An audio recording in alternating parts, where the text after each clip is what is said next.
I grew up in Europe, and World War II caught me when I was between 7 and 10 years old, and I realized how few of the grown-ups that I knew were able to withstand the tragedies that the war visited on them.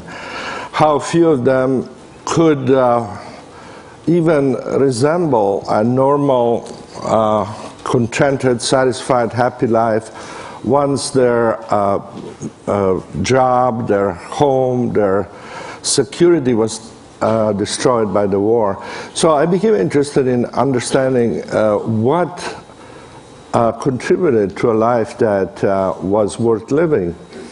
And I tried as a child, as a teenager, to read philosophy and to get involved in art and religion and many other ways that I could see as a possible answer to that question. And finally I ended up encountering psychology by chance. Actually, I was at a ski resort in Switzerland without any money to actually enjoy myself, because the snow had melted, and I didn't have money to go to a movie, but I found that reading the newspapers that there was to be a presentation by someone in a place that seemed in the center of Zurich, and it was about flying saucers. He was going to talk, and I thought, well, since I can't go to the movies, at least I will go for free to listen to flying saucers.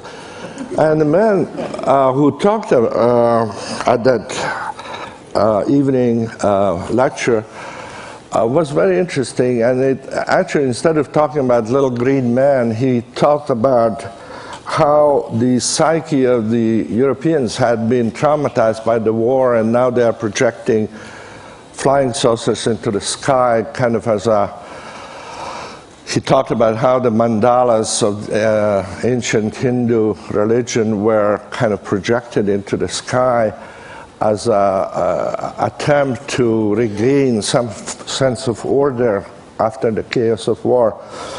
And this seemed very interesting to me, and I started reading his books after that lecture, and that was Carl Jung, whose name or work I had no idea about. Then I came to this country to study psychology, and I started trying to understand these roots of happiness. This is a typical result that many people have presented, and there are many variations on it. But this, for instance, shows that about 30% of the people surveyed in the United States since 1956 say that their life is very happy. And that hasn't changed at all, whereas the personal income on a scale that has been held constant to accommodate for inflation has more than doubled, almost tripled in that period. But you find essentially the same results, namely that after a certain basic point, which corresponds more or less to just a few $1,000s above the minimum poverty level, increases in material well-being don't seem to affect how happy people are. And in fact, you can find that the lack of basic resources, material resources, contributes to unhappiness, but the increase in material resources do not increase happiness.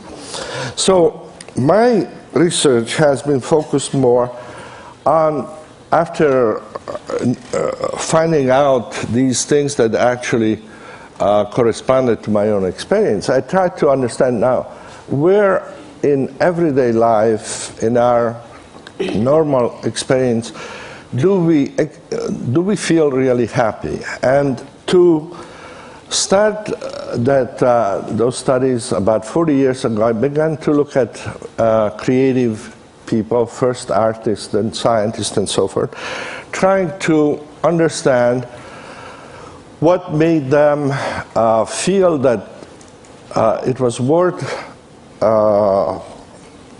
essentially spending their life doing things for which many of them didn't expect either fame or fortune, but which made their life meaningful and worth doing. This was one of the leading composers of American music back in the 70s, and the interview was 40 pages long, but this little excerpt is a very good summary of what he was saying during the interview, and it describes how he feels when composing is going well. And he starts by describing it as an ecstatic state. Now, ecstasy in Greek meant simply to stand to the side of something. And then it became essentially an analogy for a mental state where you feel that you are not doing your ordinary everyday routines. So ecstasy is essentially a stepping into an alternative reality. And it's interesting if you think about it, how when we think about the civilizations that we look up to as having been pinnacles of human achievement, whether it's China, Greece, Hindu civilization, or the Mayas, or Egyptians, what we know about them is really about their ecstasies, not about their everyday life. We know the temples they built so where people could come to experience a different reality. We know about the circuses, the arenas, sport arenas, the theaters. These are the remains of civilizations, and they are the places that people went to experience life in a more concentrated, more ordered form. Now, this man doesn't need to go to a place like this, which is also, this place, this arena, which is built like a Greek amphitheater, is a place for ecstasy also. We are participating in a reality which is different from that of everyday life that we're used to. But this man doesn't need to go to there. He needs just a piece of paper where he can put down little marks, and as he does that, he can imagine sounds that had not existed before in that particular combination. So once he gets to that point of beginning to create, like Jennifer did in her improvisation, a new reality, that is a moment of ecstasy. He enters that different reality. Now, he says also that this is so intense an experience that it feels almost as if it didn't exist. And that sounds like a kind of a romantic exaggeration, but actually our nervous system is incapable of processing more than about 110 bits of information per second. And in order to hear me and understand what I'm saying, you need to process about 60 bits per second. That's why you can't hear more than two people. You can't understand more than two people talking to you. Well, when you are really involved in this completely engaging process of creating something new, as this man does, he doesn't have enough attention left over to monitor how his body feels or his problems at home. He can't feel even that he's hungry or tired. His body disappears, his identity disappears from his consciousness, because he doesn't have enough attention, like none of us do, to really do well something that requires a lot of concentration and at the same time to feel that he exists. So existence temporarily suspended. And he says that his hand seems to be moving by itself. Now, I could look at my hand for 2 weeks and I wouldn't feel any awe or wonder because I can't compose. But so what he's not telling you here, but in other parts of the interview, is that obviously this automatic, spontaneous process that he's describing can only happen to someone who is very well trained and who has developed technique. And it has become a kind of a truism in the study of creativity that you can't be creating anything with less than 10 years of technical knowledge, immersion in a particular field. Whether it's mathematics or music, it takes that long to be able to begin to change something in a way that it's better than what was there before. Now, when that happens, he says, the music just flows out. And because all of these people I started interviewing, this was an interview which is over 30 years old, so many of the people describe this as a spontaneous flow that I call this type of experience the flow experience. And it happens in different realms. For instance, a poet describes it in this form. This is by a student of mine who interviewed some of the leading writers and poets in the United States, and it describes the same effortless, spontaneous feeling that you get when you enter into this ecstatic state. This poet describes it as opening a door that floats up in the sky. Very similar description to what Albert Einstein gave as to how he imagined the forces of relativity when he was struggling with trying to understand how it worked. But it happens in other activities. For instance, this is another student of mine, Susan Jackson from Australia, who did work with some of the leading athletes in the world. And you see here in this description of an Olympic skater the same essential description of the phenomenology of the inner state of the person. You don't think, it goes automatically. You merge yourself with the music and so forth.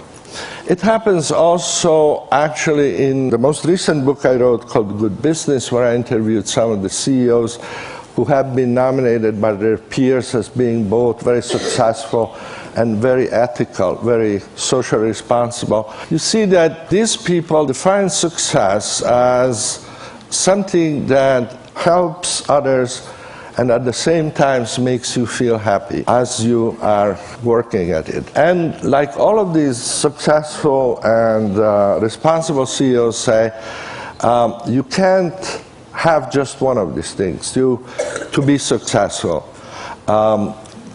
If you want a meaningful job and successful job, Anita Roddick is another one of these CEOs we interviewed. She is the founder of Body Shop, the cosmetic, kind of natural cosmetic thing.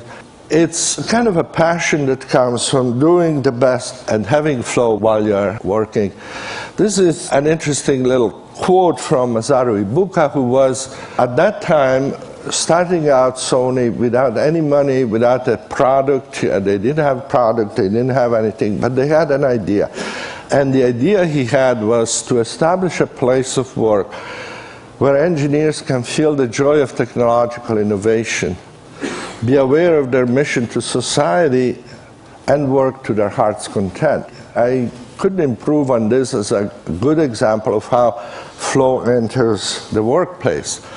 Now, when we do studies, we have, with other colleagues around the world, done over 8,000 interviews of people, from Dominican monks to blind nuns to Himalayan climbers to Navajo shepherds who enjoy their work.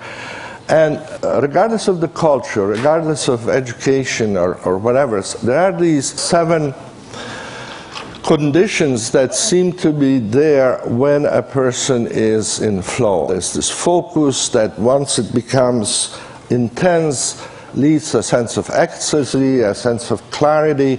You know exactly what you want to do from one moment to the other. You get immediate feedback. You know that what you need to do is possible to do, even though difficult. And sense of time disappears. You forget yourself. You feel part of something larger.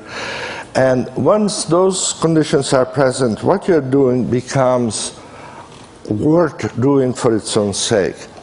In our studies, we represent the everyday life of people in this simple scheme, and we can measure this very precisely, actually, because we give people electronic pagers that go off 10 times a day, and whenever they go off, you say what you're doing, how you feel, where you are, what you're thinking about.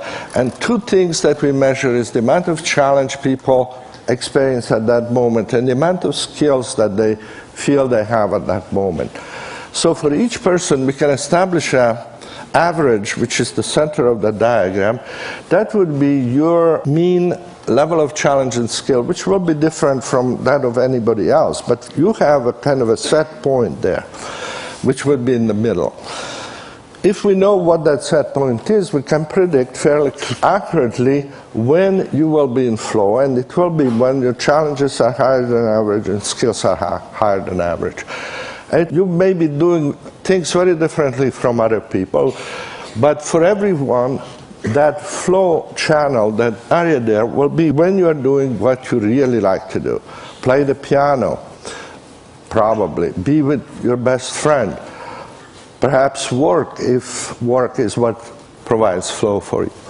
And then the other areas become less and less positive. Arousal is still good because you are over challenged there. Your skills are not quite as high as they should be, but you can move into flow fairly easily by just developing a little more skill.